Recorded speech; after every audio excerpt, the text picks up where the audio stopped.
The call came at 4:47 a.m., not unusual for Richard Castellane, whose phone never truly slept.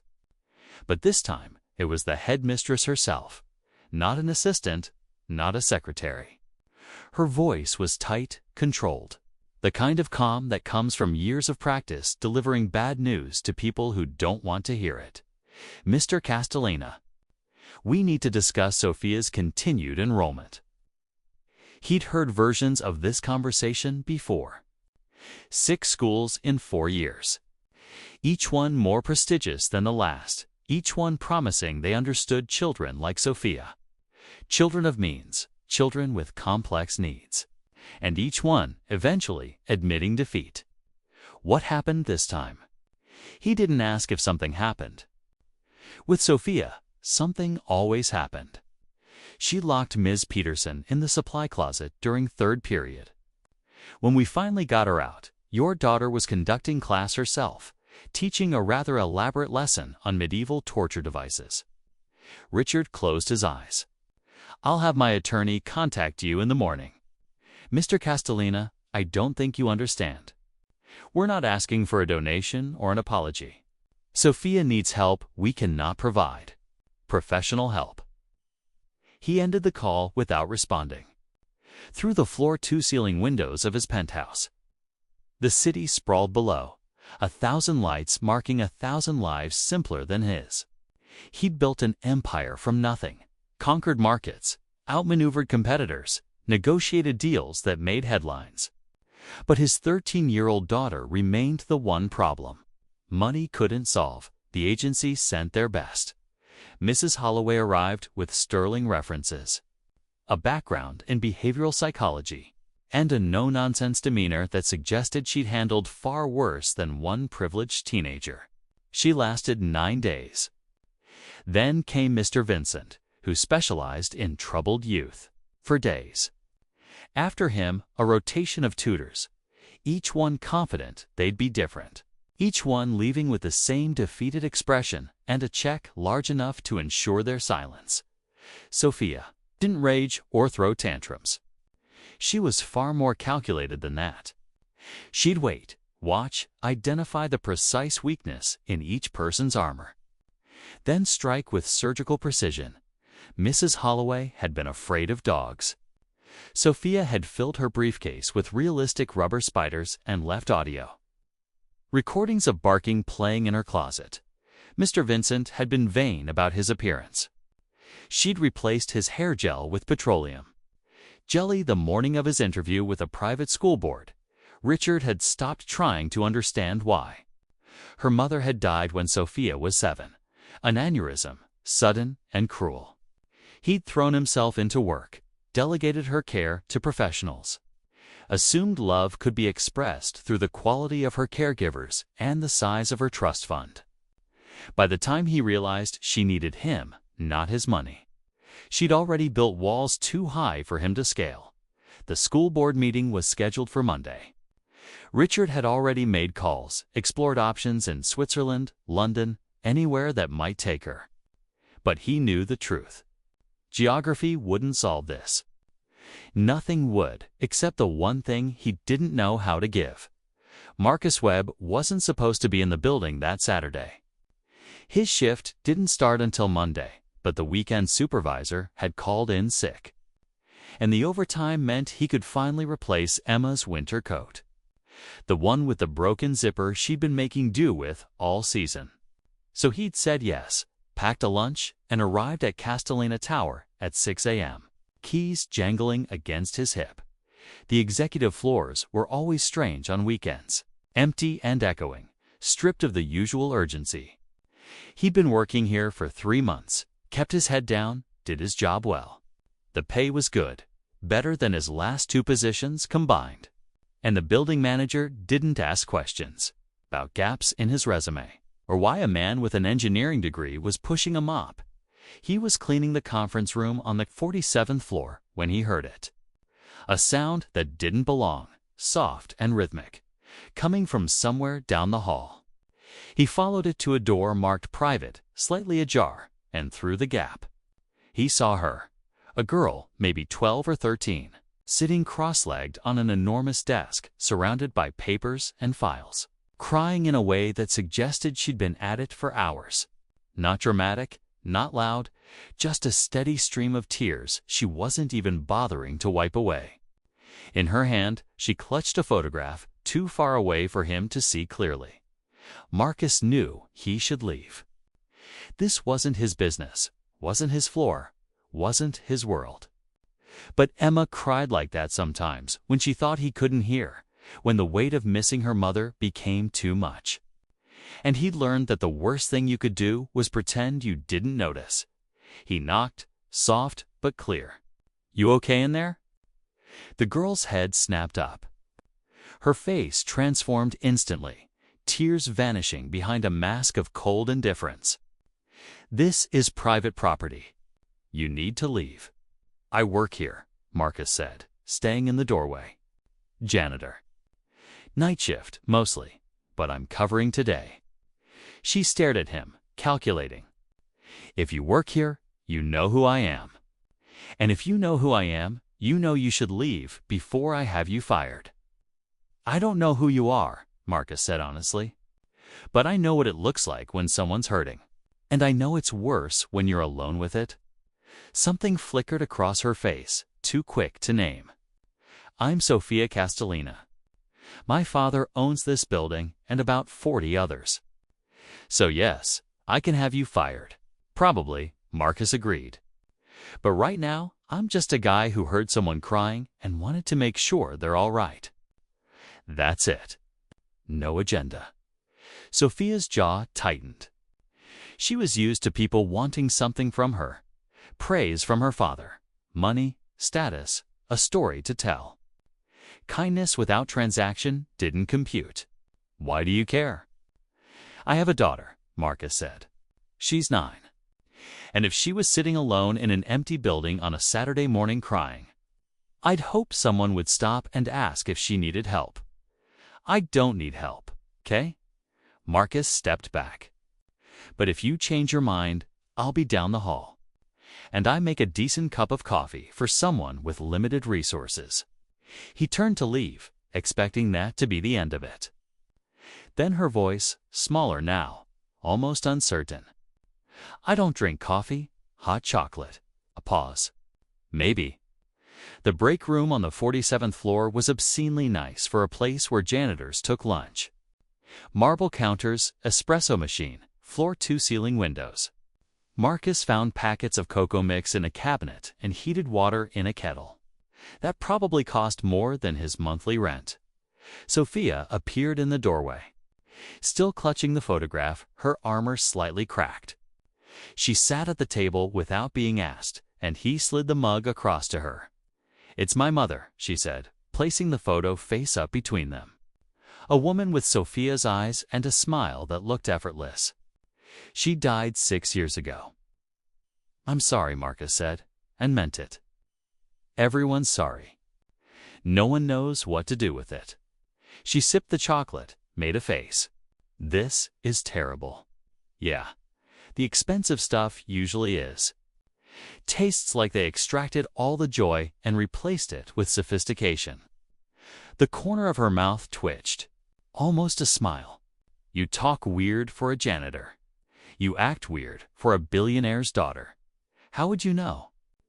"You said you didn't know who I was." "I didn't, but I'm catching on quick." Marcus sat across from her. "Why are you here on a Saturday?" "My father's always here. I thought if I came, maybe he'd notice. Maybe we'd have breakfast, or he'd show me what he does all day. But his secretary said he's in Hong Kong. He didn't tell me he was leaving." She said it matter-of-factly, but the hurt underneath was unmistakable. "That's rough. It's normal." Sophia shrugged. "He's busy. Important. I get it. Doesn't make it hurt less." She looked at him. Really looked like she was trying to figure out if he was real. "Your daughter? Does she have a mom?" "She did. Cancer. 2 years ago." "Does she cry about it?" "Sometimes. Less now than before. But yeah, sometimes. What do you do?" "Asterisk, I sit with her. I don't try to fix it or tell her it'll be okay. I just sit there and let her know she's not alone with it." Sophia was quiet for a long time. Then, "No one sits with me." "They should," Marcus said. The following Monday, Richard Castellane's assistant informed him that his daughter had requested something unusual.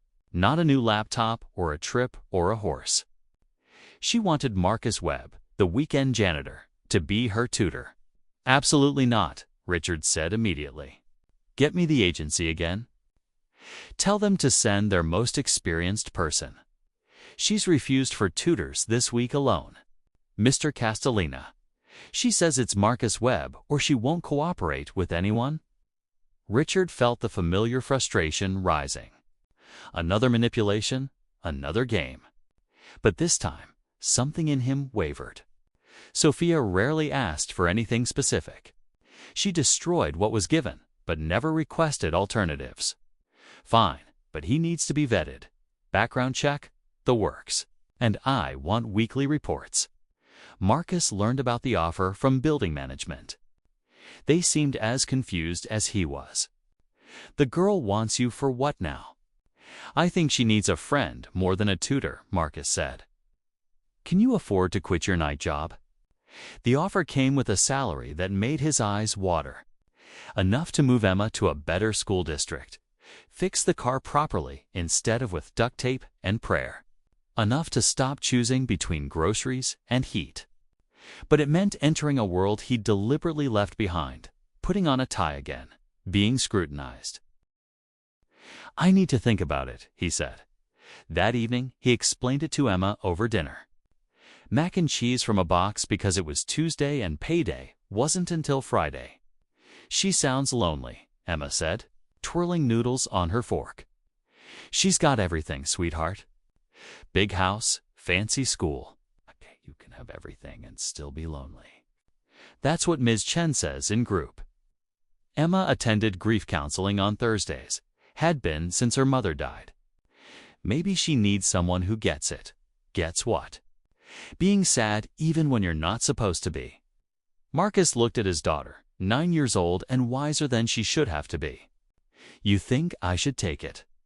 "I think you help people, Dad. It's what you do." Maybe she needs help. The first official day was a disaster. Sophia refused to look at any of the materials Marcus brought. Spent 20 minutes texting, then announced she was bored and left the room. Richard, observing via the nanny cam he'd had installed, prepared to call the agency again. But Marcus didn't chase her. He just sat at the table, pulled out a book of his own, and read an hour later. Sophia returned. "You're still here?" "My job's not to chase you. It's to be here when you're ready." "What if I'm never ready?" "Then I'll have read a lot of books." She sat down, not at the table, but on the windowsill across the room. "This is stupid." "Probably," Marcus agreed. "Most things are when you're 13.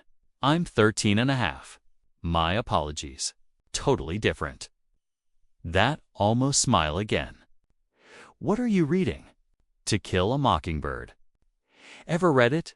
"We were supposed to, at my last school." "Before I left? Before you got kicked out, you mean?" Sophia's eyes flashed. "Are you supposed to say that? Aren't you worried I'll get you fired?" "You could. But I don't think you will. I think you're tired of people walking on eggshells, treating you like a bomb instead of a person. You don't know anything about me." "You're right. But I'd like to. If you'll let me." The silence stretched. Then Sophia crossed the room, sat at the table, and held out her hand. "Can I see the book?" Progress came in inches. Some days, Sophia engaged, asked questions, even laughed. Other days, she shut down completely, retreating behind walls Marcus couldn't scale. He learned her patterns, when to push and when to simply be present. He brought Emma once, hesitant but hopeful, and watched as Sophia's entire demeanor shifted. With Emma, she was gentler, almost protective. "Your dad's weird," Sophia told Emma over lunch in the penthouse. Pizza that cost more per slice than Marcus's old hourly wage. I know, Emma said cheerfully. But he's nice weird, not scary weird. There's a difference. Totally. Nice weird means he'll listen to you talk about rocks for an hour. Scary weird means you're afraid to talk at all. Sophia considered this. I used to collect rocks. Before what? Before my mom died? She'd take me to this beach upstate and we'd look for heart-shaped ones. She said if you found one, it meant someone was thinking about you. That's a good thing to collect, Emma said. Do you still have them? They're in a box somewhere. My dad had the staff pack up most of her stuff. He said it was easier that way. Easier for who? Sophia didn't answer. That night, Marcus stayed late, found Richard in his office, drowning in spreadsheets and conference calls. The man looked up, startled to see someone other than his assistant. Mr. Webb, is there a problem? Can we talk? Not about schedules or curriculum. About Sophia. Richard's guard went up. I receive weekly reports. Her progress is documented. She's not a quarterly projection. Mr. Castellane, she's a kid who misses her mom and thinks her dad doesn't have time for her. I provide everything she needs. Everything, except you. The silence was dangerous. Marcus knew he was overstepping, risking everything. But he thought of Sophia, crying alone in an empty office, and pressed on. She had a rock collection. Did you know that? Heart-shaped stones she found with her mother. They're in a box somewhere, packed away because it was easier. Easier for who? Not for her. Richard's face went carefully blank. This isn't your concern.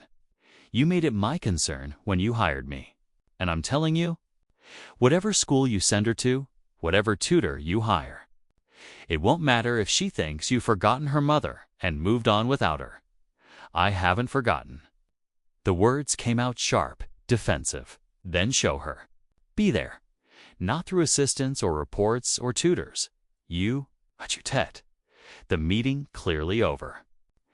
Thank you for your input, Mr. Webb. I'll take it under consideration. Marcus left. Certain he'd be fired by morning. But the next day, when he arrived at the penthouse, Sophia was already at the table. And beside her, looking uncomfortable in casual clothes, was her father. Mr. Webb, Richard said stiffly. Sophia requested I join today's lesson. I've cleared my morning. Sophia wouldn't look at either of them.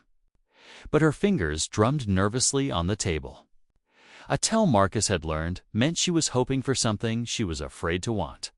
Great, Marcus said, settling into his chair. We're discussing heroes today. What makes someone heroic? Easy, Sophia said. Super strength, powers, saving the world. Those are comic book heroes, Marcus countered. I'm talking about real ones. Real heroes don't exist. Sure they do. They're just quieter. They show up even when it's hard. They sit with people in pain instead of running from it. Sophia's eyes cut to her father. Richard shifted uncomfortably. My wife, Richard said suddenly. Your mother, she was afraid of thunderstorms. Most people didn't know that about her. She seemed fearless, but thunder terrified her. And every time a storm came, I'd drop everything, cancel meetings, come home. I'd sit with her until it passed. Sophia's breath caught. I didn't know that. There's a lot you don't know. And that's my fault. I thought if I didn't talk about her, it would hurt less. But I think I just made you feel alone with it. I found her rocks, Sophia whispered. Last week, I wanted to show you, but you were in Tokyo or London or somewhere. You're always somewhere. Richard's carefully maintained composure cracked. I know, and I'm sorry. I've been running from the wrong things. Ka stood quietly. I'm going to grab some water. I'll be back in 10. He left them there, father and daughter. The space between them smaller than it had been in years. When he returned, they were looking at something on Richard's phone. Sophia, leaning against his shoulder, pointing at the screen. The rock collection, Marcus realized. Photos of heart-shaped stones. She found 47, Richard was saying. She labeled each one with a date and location. "We should go back," Sophia said softly. "To the beach. We should," Richard agreed. "This weekend." Sophia nodded, then looked at Marcus. "Will you still tutor me? Even if my dad's around more." "If you want me to." "I do. But maybe it doesn't have to be just tutoring. Maybe it could just be hanging out sometimes. You and Emma could come to the beach with us." Marcus felt something catch in his throat. "We'd like that." Richard extended his hand. "Thank you, Mr. Webb, for seeing what I couldn't." "She was never the problem," Marcus said, shaking it. "She was just waiting for someone to notice she was there." 3 months later, Marcus arrived at the penthouse to find Sophia already working through her assignments, unprompted. Emma was there too. The two of them had formed an unlikely friendship. And through the window, he could see Richard on the terrace. On his phone, but waving when he caught Marcus's eye. "Dad's cutting back his travel," Sophia said without looking up. "He's teaching me about the business. Says maybe I'll want to run it someday. Do you? Maybe? Or maybe I'll do something completely different. But it's nice that he's asking." "Progress," Marcus observed. "Yeah." Sophia set down her pencil. "Hey, Marcus. Thanks. For not giving up. You made it easy." "I really didn't." "Okay, you made it interesting. But you were worth it." She smiled, real and unguarded. Through the window, the city stretched endless below them, full of people searching for connection in a world that made it difficult. But here, in this moment, 3 broken pieces had found a way to fit together. Not perfectly, but honestly, and sometimes that was enough.